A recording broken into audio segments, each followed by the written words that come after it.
Good evening, everyone. Thanks for coming. Um, like Jane said, I've been doing this on my own practice for 26 years now. I design all residential. I do new houses, transformations, historic additions, and interior design. Chief Preservation Officer here for this group.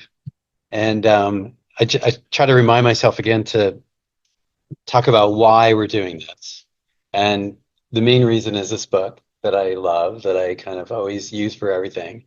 And our thing called the 10 Commandments of Timeless Design for Houses of Any Age is specifically that it's not only for new houses. This book describes just things that are timeless, all kinds of great details for new houses, additions, transformations, you name it. Okay.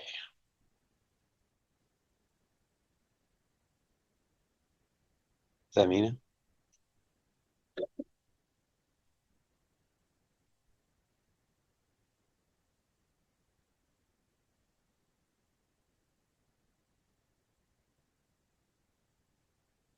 Oh, there we go. All right. Ta-da. Uh, this is talk 3 of 10.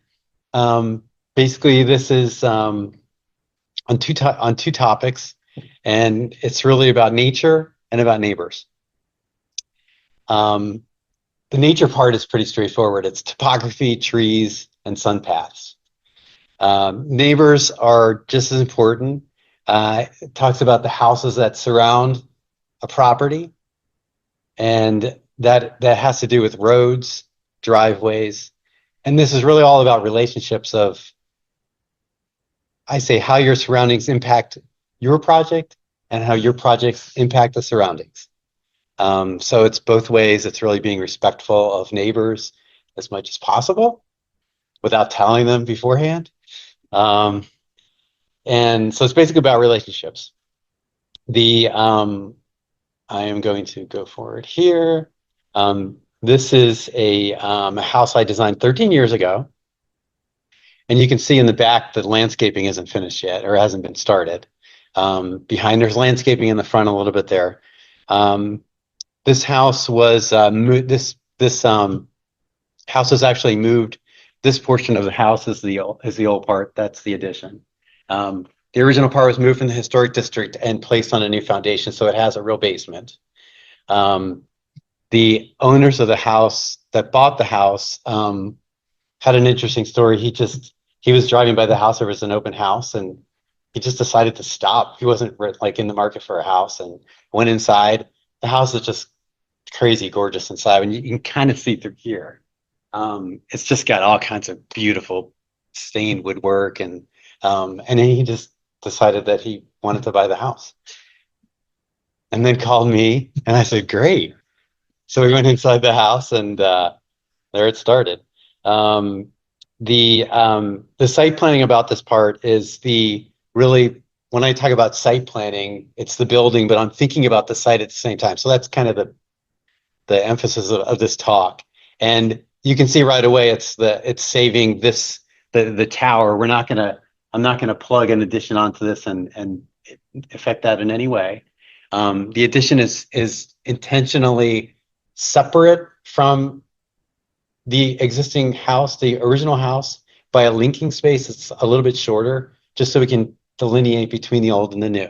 In historic preservation, you're really not supposed to just make the house just grow and grow and grow. You're supposed to have a breaking point where you can see where it was, how things changed over time.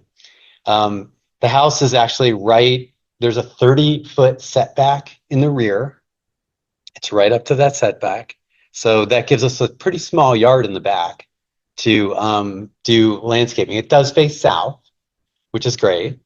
Um, there's a detached garage part of this. I'm always pushing detached garages, even if you're doing a new house, you get 4 sides of natural light instead of 3. So you can see this house, tons of glass. Everybody wants natural light. Um, People always ask me, they say that's the most important thing, and I say, well, you got the wrong architect. I like dark. And then they fire me now. Um, So detached garage, pushed it right way in the corner of the lot. So it um, has as little impact on the property as can be. But I like detached garages. I like outbuildings because they create outdoor rooms. And that's what's happening here. To the right is the garage, and that is in. I was just talking to Bill about this shot.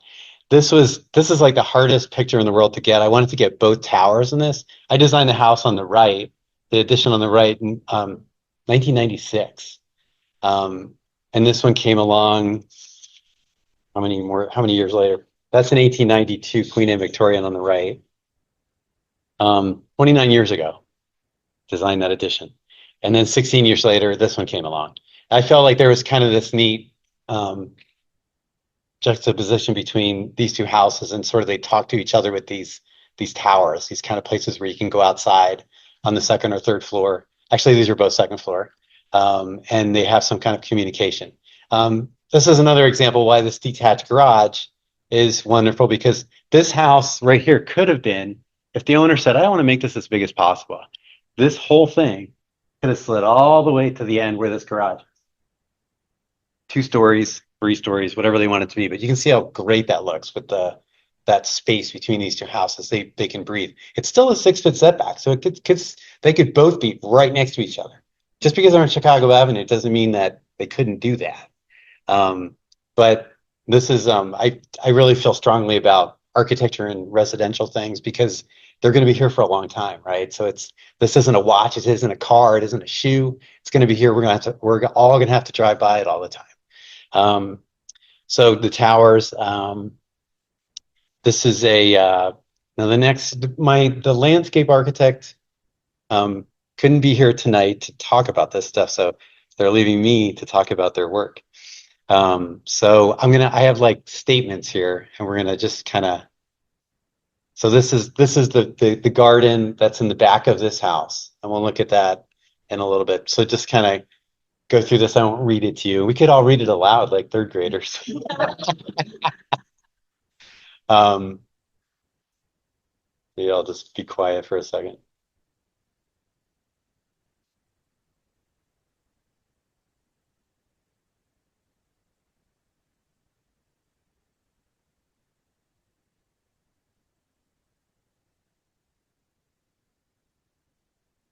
Everybody good? So yeah, this is all, that's my main thing about this. Just hardscapes and landscape, right? It's hardscapes are important. Natural materials age and patina over time. We can all see that if you go to the Riverwalk, they use concrete pavers that were red and now are pink, right? Same thing. I did the same thing in my house, but I turned my stones over now. Um, Looks better. Um, this is a concept. These drawings they're old enough that the landscape designer didn't have these. And so I asked the owner of the house if he just happened to, he's a very organized guy, and he sent me the drawings. So he happened to have them he probably scanned them at work or something. But this orient you here. The south or the bottom of this is the south side. Yes, the south side. The house is up top here. From left to right, this is the detached garages over here. Is it okay if I stand here? Well, the these are the steps. They're not exactly like that today, I don't think. I think they come in from here. But there's a mudroom right here, kitchen's in the middle, and the dining room is on the far right, and that's where the kitchen used to be, on the far right. So that's the house. It's surrounded by this is what I was talking about with the on the far left here is the detached garage, which is new, but 1 story, nothing too crazy. It matched the house. We saw it in that last picture. This is the designer. I'm just trying to get the landscape things right here. Um, what I liked about the garage being, it just created this sort of outdoor room. There's another house on the right side of the slide, and then there's a garage on the bottom here, like a detached garage. Um, and then this was um, another sort of like the design part of this statement. Um,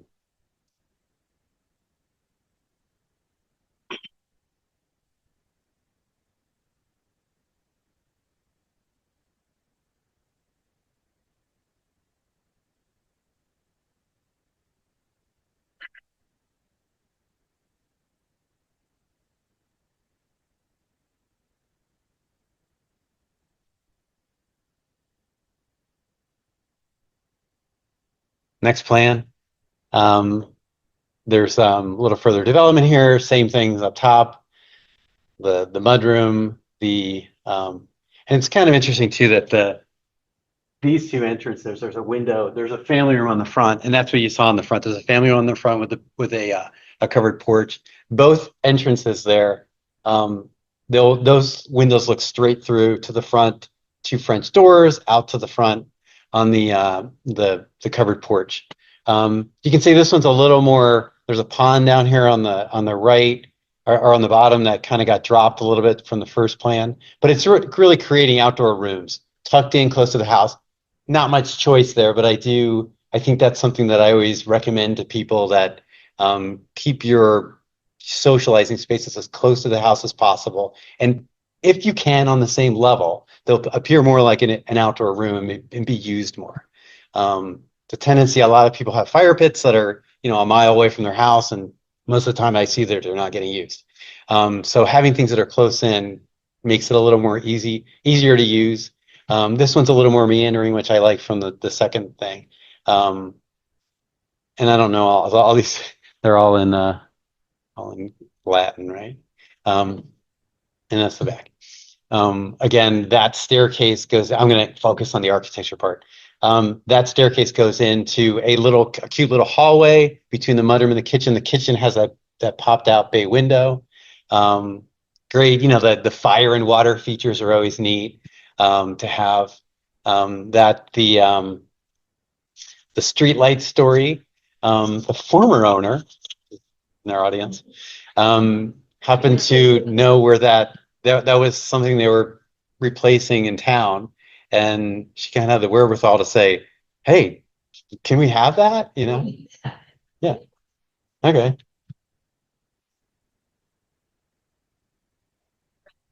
To get it there, it's great, right? I mean, it's perfect. Yeah. So that was always I always saw that on the plan. So that was something that was definitely, um, yeah, exactly right. The color. Um, the Again, this is great light, obviously south light. West light is good too. So, I mean, when I design houses, I'm well aware of like the best lighting south, and then we go west, and then we go east, and then we go north. Even if you have a room facing north, it's incredible how much light will come through a house if windows are placed in the right place. Hallways, doorways, all that. All of a sudden, you'll see sunlight on the other side of the house, and that needs to be thought out and planned. It doesn't mean if your room faces north, it's the end of it can't all be facing south. There's other benefits too. I think looking out onto a yard that faces a certain direction, you just get that glow of the landscaping. So this wasn't necessarily, I didn't, this is an interesting example. And the last one that I'll show tonight is these houses the landscaping came about like 10 years after the house was done. So they don't need to be done together. Of course, they're always evolving. I'm not sure if this looks exactly like it does today. This picture's like 14 years old. Um, so, okay, now we're going to go to, this is a house that's just being finished up yesterday. They were supposed to move in on Chicago and Slate. The top right corner is Chicago Avenue. The bottom right here is Slate Street. I'm going to read this real quick. This is from this book again. They talk about designing houses just like this from like a roof plan perspective. Forget about what's inside the rooms. I didn't even know what was going to be inside these rooms when I drew this for them. This is my first meeting. And I said, "This is what your house is going to look like." And they were like, "Really? Like what's inside? What do the plans look like?" I said, "I have no idea." It's like it'll work out. So this is yes, sir. is this space is that the north? Is it south of Chicago? Yeah, the long way on the bottom right here is slate. Correct, yes. And then the short one up there, the taller, the two portions of the house is on Chicago Avenue. And I wanted that to be an urban presence, sort of something dramatic and interesting looking for people passing by Chicago Avenue. This is a major stop sign here and people coming into downtown Naperville. So I felt like it was really important to have something that was looked like it belonged, but also wasn't overpowering. So spreading this house out, making it thin, like I always talk about, helps with light and also helps with just composition. So this says design from the roof plan down. To start, determine the primary mass of the building at its simplest. A traditional house is often a square or rectangular box. More interior space, add regular volumes that resolve into the primary mass. Don't let the secondary masses get larger than the primary volume of the building. The massing of a building is determined in the first stage of design while the floor plans are still being resolved. The fatal flaw of the McMansion is that the floor plan is usually a jumbled combination of rooms with little or no thought given to the roof plan above. These complicated forms become a framer's nightmare, but still worse from the point of view of the streetscape, they're an aesthetic mess. A helpful design strategy is to work back and forth between the floor plan and the roof plan. As rooms are added, make sure that the combination of spaces can easily be resolved under one roof. So it's kind of the way I did this. And I also wanted to show how we could really, in the back here, this is the driveway. There's no alley in this lot. But I created our own alley by having the driveway, the garage face this garage actually faces south, right? Which somebody would have said like, wait a minute, what is the garage facing south for? But it's very difficult to drive onto Chicago Avenue. And because it's a corner, that's a very busy corner if you know it. Hard to kind of pull out, do pretty much anything. So this was sort of a study back and forth about that one before. This was the best day of the year in the summer for sunlight. I wanted to make sure the sun was always going to be hitting that two-story space. That's the main part of the house. And even in the winter, worst day, it still does. So I could figure out that this garage roof, and this is architecture, but it's also like, where are these things going to be placed on the site? Where people ask me sometimes, why did you face the courtyard to Slate Street and not west to the neighbor? And then I said, well, the neighbor's house is 18 feet away from that property line. The house across the street is 178 feet away. So I'd rather have the view from the main space looking towards something that's 178 feet away than 18 feet away. So, and that was the sort of the start of how this was going to work out. It's a courtyard concept, obviously. It's a controlled view. It's really like, I'd rather have this building. If you look at the courtyard aspect, there's 3 walls of rooms looking into the courtyard. That's going to be beautiful. The rooms with spaces, courtyard views, foyer, primary bedroom, family room, dining room, kitchen, veranda, future guest room over garage, staircase, and 2 second-floor bedrooms. All of those rooms look into this courtyard. If you had a house that was just straight, only one room would look into the courtyard, right? One room, maybe the second floor would. So that's where this kind of concept works. You have to be careful of the sun that you don't end up shading the courtyard, but that's why there's 45 feet between those. So I could stretch this house out and really get sun into that courtyard. This courtyard itself is 2,000 square feet by itself. 2,000 square feet of free space, right? It's grass. I mean, now there's a fire pit and porches and things like that. But it's really nice to be able to have space that's otherwise might cost money, that it's basically free. Also, there's a benefit here. We're kind of not giving a nod to the neighbors to the west. They have a 2-story house that if I decided to do 2 stories all along their property, Now all of a sudden their house would be shaded. So because that middle linking part is lower, we're kind of contributing to some of we're not taking away all their sunlight by having that house up against the property line. Um, so that's just one of those things, again, we talk about where it's not only how you're being affected, but it's how you're affecting other people. Let's go on to the next one here. This is just a rendering of the house, what it looks like today. The how the part in the front, this is another site plan thing. That Chicago Avenue, that's a busy intersection. Lots of motorcycles, all kinds of people peeling out from that intersection. So the front of the house, there everything is 12-inch thick walls, stone walls. So it's a really deep window wells. You can't hear anything inside unless you open the windows. Um, the the rooms from left to right, just to explain this real quick, that's a garage on the right. There's a future guest room on the upper part of that garage.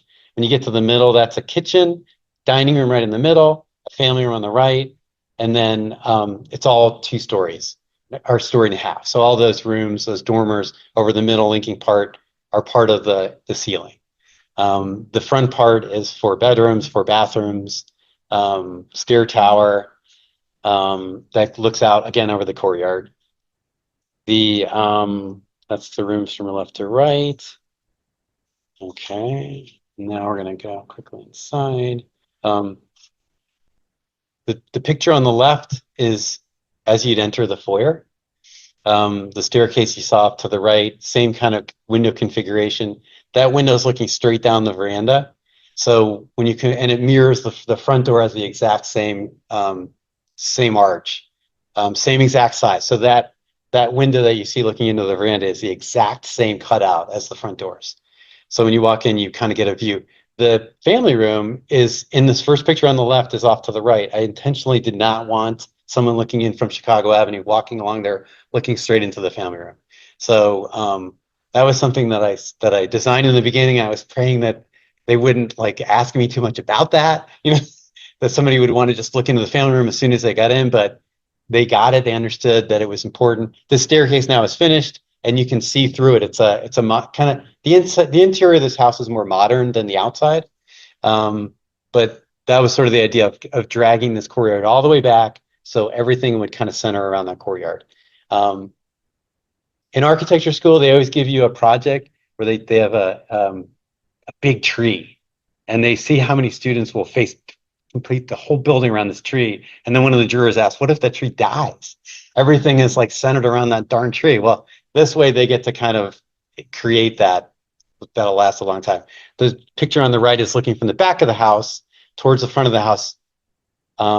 That is looks very narrow, but that's 18 feet between the front and between the backside and the courtyard windows. Um, Tall ceiling again. A lot of those beams in there are just they're for stability until they have metal ties that tie the 2 beams together. So it's not quite as cluttered as it looks there. Um, so this is just more part. This house, like I said, this example is not as much landscaping because I just put in the landscaping now, but it's really to explain how I am setting up the property for something to happen down the road, because I'm just used to seeing that. Um, I don't. This plan was done. The only thing I have to say about this plan is that this piece here in the middle, this is the courtyard that was going to have um, a fire pit and all kinds of things around it. I'm always offering to people like, look at the spaces right next to your building, this veranda, and use those because they're right next to the house. They're easy to talk to people. You can open windows, open doors.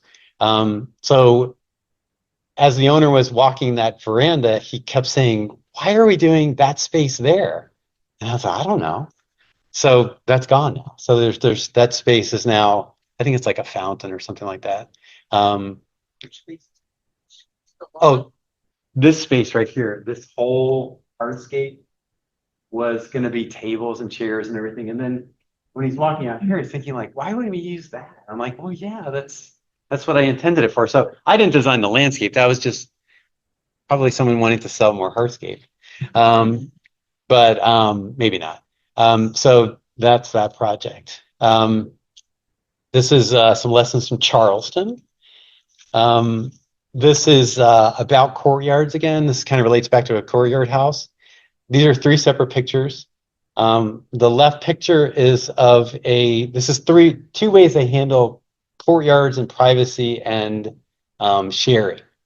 So you'll see, if you look hard enough in Charleston, when you have a house on the corner that has a garden that is parallel to a sidewalk and a street, um, they will often these two pickets are dropped down intentionally, so you can look into the garden from the street. So you can see they have the pickets on the front, so it's not chopped off. And that's kind of what you see. That's not exactly what you see, but that's the kind of gorgeous gardens. So they feel like there's sort of Charleston is a fantastic, if you know a lot about like Charleston, it's not just the houses, but the interior of the houses are just as gorgeous as the outside for a lot of houses, even compared to New York or Paris. This is so different than any other place on earth. And so that's kind of the fundamental difference here is that dropping this down, seeing this garden so people can kind of take in. I think they feel like you're kind of taking up this giant lot. Someone's got to walk along there. And you imagine if this was all stone wall, it'd really be depressing to walk alongside that, knowing that there's something really pretty inside. So that's their thing. Now, go to the far right. That's a typical, the Charleston single, right? And I'm just going to read this. This is an interesting concept that in that picture, those are piazzas, right? Where you walk. That's not really the front door. It's just walking in down a covered porch, and then the entrance to the house is in the middle, along the middle of the covered porch. To the left is their courtyard. That's facing south. All the courtyards face, the piazzas and the windows face south. And a lot of people, before they had air conditioning, that's where a lot of the family business was conducted, out there, sitting out there. And a lot of these houses have been converted into single family houses. But years ago, there might have been 8 people living there. Now the people in that piazza looking that way are looking at the next house. Yeah, the porch. Yeah, this is a porch, and the piazza porch. It's kind of the same thing, but I forget that I can stand in front of this because there's no thing that's behind me. I don't want to. Then I disappear from that. So anyway, this is funny too. I love Charleston, but it's funny they covered stone with stucco to make it look like stone, right? And it's like they covered brick, and it looks better probably with the brick. But anyway, so this is looking into their courtyard, and then the next house over here has a blank wall. It's the north wall, a blank wall, except for usually a one window in the staircase. And the Charleston single houses are designed with a narrow side facing the street, and the longer side typically facing a private garden or courtyard. The rear wall, which abuts the neighboring property, often has very few openings, sometimes only a single window for a central staircase. This design provided a degree of privacy between neighbors, often referred to as north side manors. So that's in the South, it's called north side manors. The custom is north side manors is the unwritten rule that dictates that one should not use the staircase window to observe or listen to their neighbors. It is a custom rooted in politeness and respect for privacy. Now, if you go there and visit, I bet there's a lot of people that said, I want windows on that side. Why it matters: in the past, piazzas were places where families spent lots of time socializing, and it was considered impolite to intrude on their private conversations or activities. The saying Northside Manners reinforced this idea of respecting your neighbor's privacy. So I thought that was really fun. I mean, they're kind of two different things, right? I mean, there's no way to look into that yard on the right, but then along this side, they're offering this view into the yard. So I've done 2 courtyard houses similar to the last one, and I go over this with my clients, but they don't always want to do that. They want to kind of shield it from the public, and I always want to do stone walls and all that stuff, but that's usually out of the budget by the time they're finished with the house, and it ends up being arborvitae or some upright yews or something like that. So someday when I build my own house, I'll do that. This next one is another house I designed on Fremont Street. This is really solely to talk about garages and relation. If you're required to do a front load garage, um, the this book tells us to set that garage back instead of forward. And typically the snout houses we all make fun of that are just sometimes they're required. The garages stick out of the front of the house, right? So this is an idea. I said we're going to push the garage back, and I was it was nice to read some of these things. They're just some of them are just common sense. They're not rocket science, but it's so that if someone happens to park a car in front of the garage and not in the garage, like we see a lot, um, you won't see the garage sticking out of the front of the yard. So if you're on your porch, you won't look down and see a bunch of cars. They'll all be tucked back into the frame of the house. Plus, look at the porch gets three sides of openness, right? So it's great for that. It doesn't. This house is elaborate and it's a pretty house and it's got a lot of great details.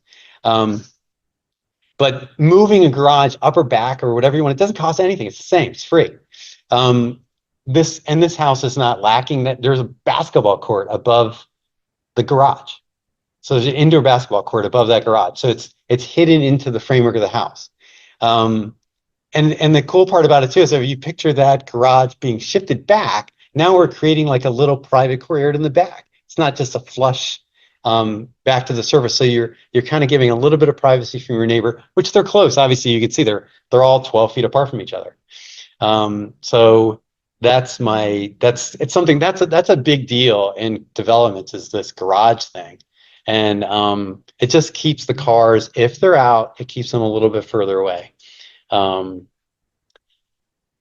my final project here is this house that we're going to go on Saturday, and we're going to do a tour of the garden and go inside this house.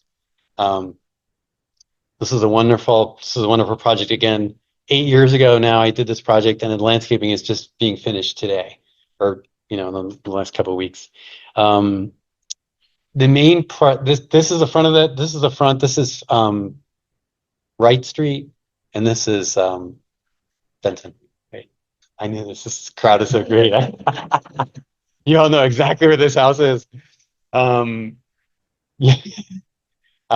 Yeah. So this is the front of the house. The back of the house back there had an addition on it before we ripped that off. It was okay, but it had this two-story space inside, sort of a spiral stair. I think it was sort of Tuscan inside. I think it actually had like grapevines painted on the walls and stuff. So that came off, and that back part is a primary suite above, a kitchen, mudroom, and garden room below.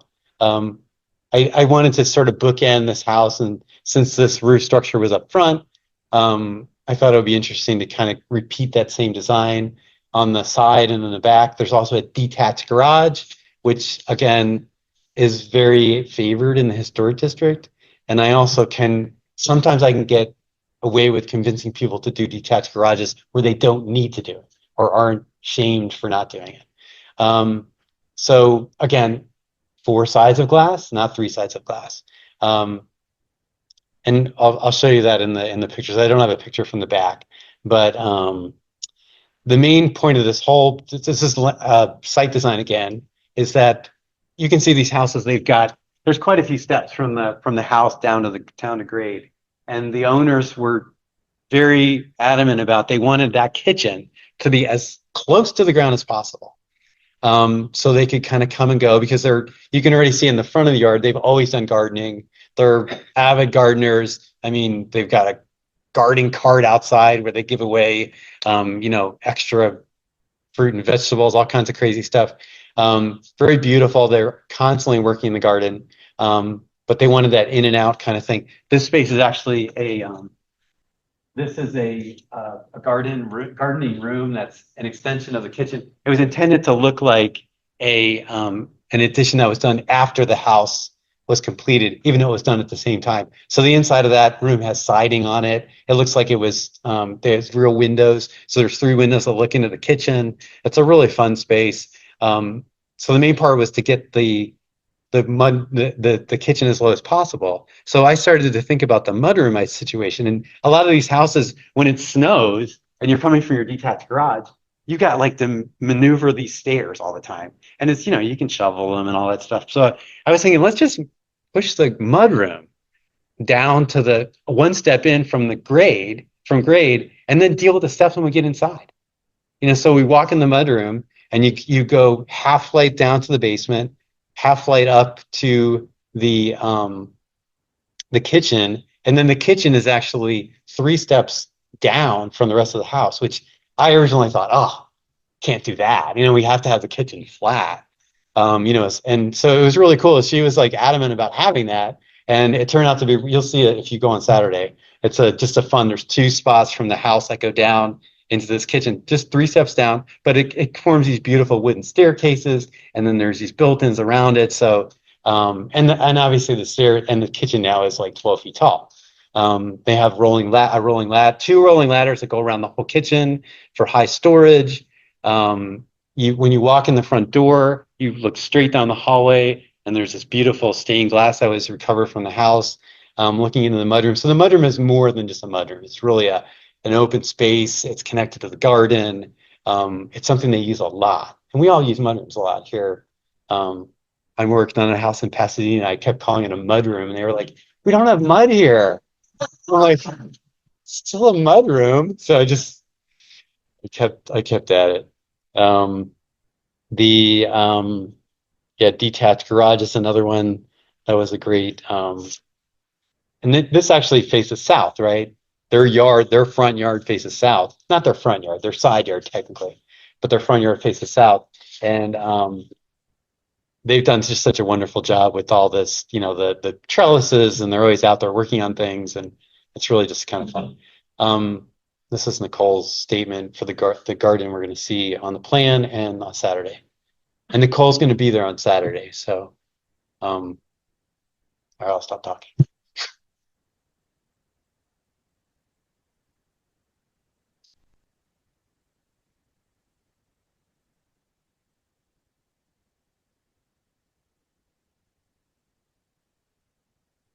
Fun little sketch, right? Important to learn how to sketch when you're in any kind of design. Not saying you couldn't do everything on the computer, but I'm going to flip you around here. This is looking south. So north is in the bottom this time. So when you see the plan, you'll kind of understand. That's the garage, the detached garage. This is the house. That's the mudroom door that I was talking about. That's just a step out of the, and these are just sketches, but these three trees they're existing fruit trees that were really important to the homeowners. And so that was really the focal point of coming into that garden. It's got this great, you go there on Saturday, it's got this great like between the house and the garage, I think there's 6 feet, and there's walls on either side. This house is, if you know this house,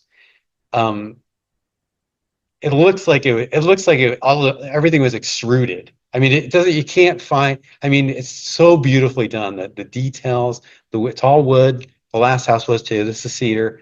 But all the details, it's beautifully maintained. It looks like it's in Disney World. You're walking around Disney World. So in a good way. Anyway, coming through that entrance, there's a gorgeous gate. So it's sort of like this little secret garden in the back.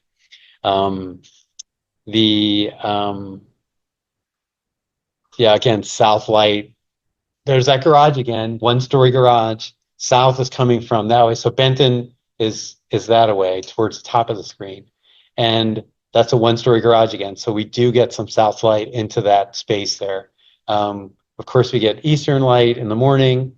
I just find a lot of people also that I work with, either working at home, retired, spending a lot of time in their house, in and out of places. So it's it's become kitchens become living rooms, right? I mean, you're just always in the kitchen, no matter how big your kitchen is.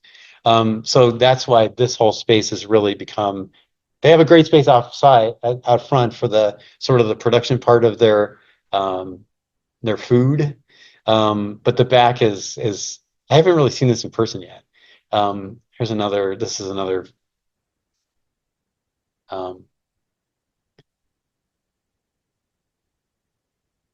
I had to fit this on the screen, so I did a little editing. So I'm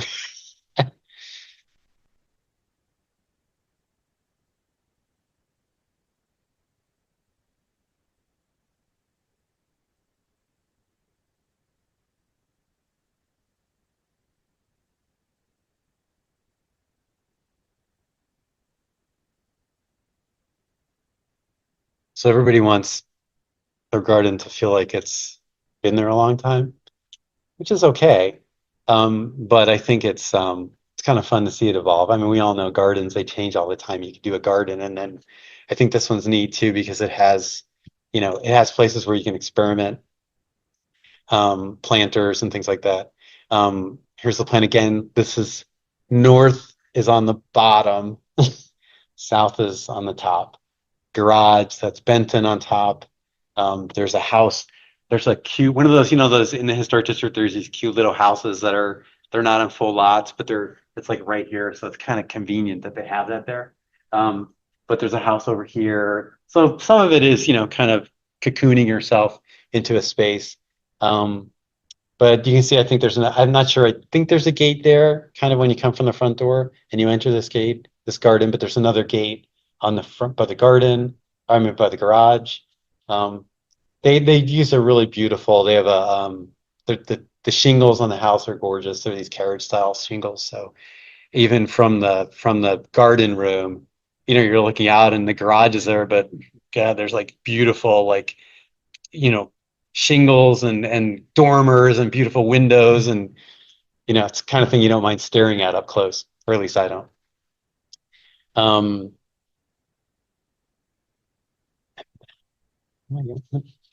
so this is my the fine. This is on the back of the postcard. Um, everybody knows, I mean, we're trying to do south or west facing, but if you don't have that, all these things I talk about, I'm like, it's all about let's try to do this. It's not nothing set in stone, and you can't always have it perfect, but there's always workarounds. So that's what I like. It's problem solving, right?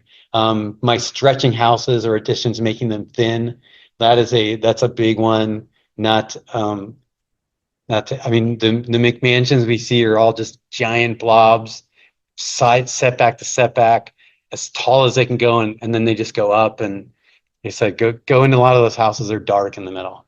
Um, I my my if I can walk around the house with no lights on, um, in the middle of the day, I'm happy. If I've got to turn lights on everywhere in the middle of the day, then it's like there's something wrong. It's dark. So that's my thing about that. Outbuildings, outdoor rooms, um, keeping entertainment areas close, cozy.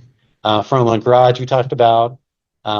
Historically based hardscapes, which basically means natural materials if you can. Um, and then my this that comes from the deciduous shade tree about halfway between the house and the yard and the property line. That's what I did in my house years ago. And everybody thinks, oh my God, it's like an umbrella. Like you don't have to have umbrellas over your table. And as long as you keep it cut up, it keeps growing and growing, and it gets above the house, and you can actually see out the second floor windows through this tree, and it's fantastic. It's like you're in a restaurant. So deciduous tree, I always tell people plant trees right away when you get into your house, unless they're already there. Um, this book doesn't have a ton on site design, but it does have a couple chapters. Um, and this the last thing here are some videos from this Englishman, Arnie. I've watched both of these; they're fantastic. They are they're over the top. They're English country estates for the most part, but there's so much in all of these videos. He's funny. He talks about clients and things that they I thought you wanted to drive out then, and then they complain about the headlights, and then so He's just hilarious the way he talks about the projects and the properties. And great. There's just so many little tidbits about um, uh, simple like gravel driveways, and it's okay to have some creeping vines into the driveway. It just makes it, talking about how to stack stone and make them look, more like the garden's not taking over the land, the house, but in a very intentional way. And that's the presentation. Thank you.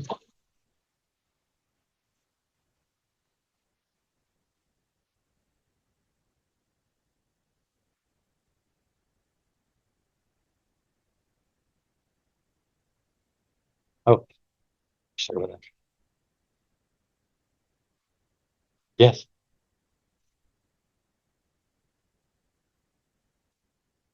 Right in there, she 18 gravel driveway. So the people who bought the house decided to put the asphalt. The tree did not last too many years long. Yeah. And then in the same block, someone else did the same thing for a tree which was not on the driveway, but was right next to the driveway, probably 100-year-old tree. Yeah. And that tree also did the death about 3 years later. So note to self, if you have a tree that's very in proximity to where you have your driveway, get those permeable pavers or use something. Yeah.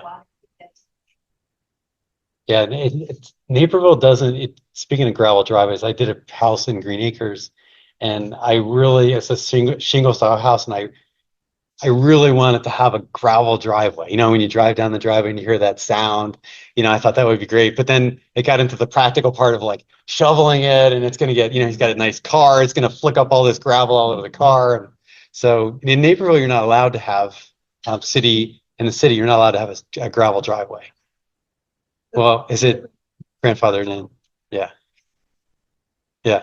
So as I say, I think it's really great. And it's also great for runoff, right? I mean, everyone does their driveways and they constantly seal coat them and all that stuff because, yeah, we should all, there's seal coating in the west of the Mississippi that is much better for the environment than we get here. And it'd be great if we could actually get that here. I leave my driveway. You can actually leave a driveway just have it done and just leave it. It'll last forever. It'll turn white, kind of looking like concrete. But who guesses who's telling you to do it every year, right? The asphalt people. Just like your 3,000-mile oil changes. Good question, Marilyn. Um, 2 months, yeah. August 13th. August 13th, and it is going to be a combination talk and summer social for our group. And do we know where? Go Brewing. Go Brewing, which is, we did, yeah. Yeah, it was on a Thursday and now it's on a Wednesday because, their availability, yeah. So, everybody come to that. Yes. Inevitably, there's a landscaper when you're designing the house. A couple times. Yeah. Yeah, and they're usually on I did one in Deerfield that was like that, and a person had I mean, they wanted it to look established from day one. So they were just massive trees that were installed but I wasn't really, I mean, I wasn't part of, I mean, I do like to work alone. I don't really like collaborators, but I mean, just saying. Yeah, yeah, exactly. I like sitting in my office with my coffee, looking out on my pond and, designing. Yes, sir. Masonry walls and like front yards, side yards. Been in some really fantastic places that have most municipalities don't allow them, like especially in the front yard. Are you talking about a wall that's at the property line? Be higher. Yeah. Because I've been in some fantastic places where they are walled, Hmm. but most municipalities have sort of worked that out. Yeah. What's your thoughts? I mean, the ones I've seen obviously are in places that they're, classy people, right? I always worry with the slippery slope of everything, right? It's great if you're going to do it the right way, but then, yeah, I do try to like suggest that to some of my clients to do that, but it's either like it's too low, to really be any kind of like, deterrent or something, but it can be done really. I mean, I like it a lot. I mean, if we all had really good guidelines to suggest ways to do it, proportions and scale and materials, but then someone says, "You're not going to tell me what to do with my house." Did you ever hear that before? But yeah, I do. I think it would be great. Anything else? The house on State in Chicago. Yes. Would you say it's like Gothic Bible style, or do you really have The new house? Yeah. Yeah. It's we call it English country. And English houses, that pointed arch, that's sort of that's kind of, yeah. not an historic experience? No. So it didn't have to qualify. So I wondered about new houses. Yeah, anything on that side of Chicago Avenue is not.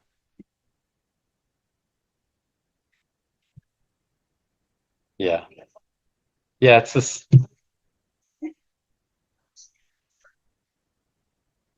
Yeah, I've only designed one new house in the historic district. Okay. Sure that, that we have these postcards for every commandment. I do have extras for first and second commandments, as well as this one for the third one. And then the little cards for where to meet for the walk on Saturday. And if you need postcards from first and second, I do have them. So, because we want you to get a complete set, of course. Put it on eBay. And I think the other thing that we want to mention about our organization is that we have obtained grant funding to do a complete cataloging of Tosi homes in Naperville. Very, very excited.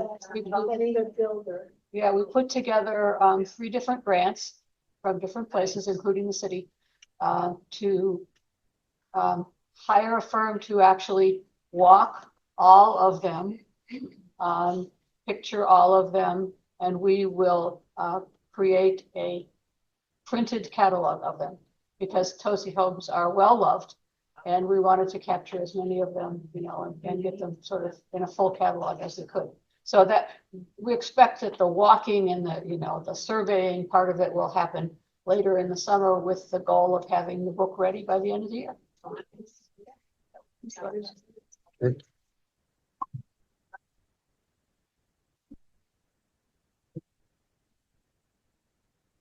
Dismissed.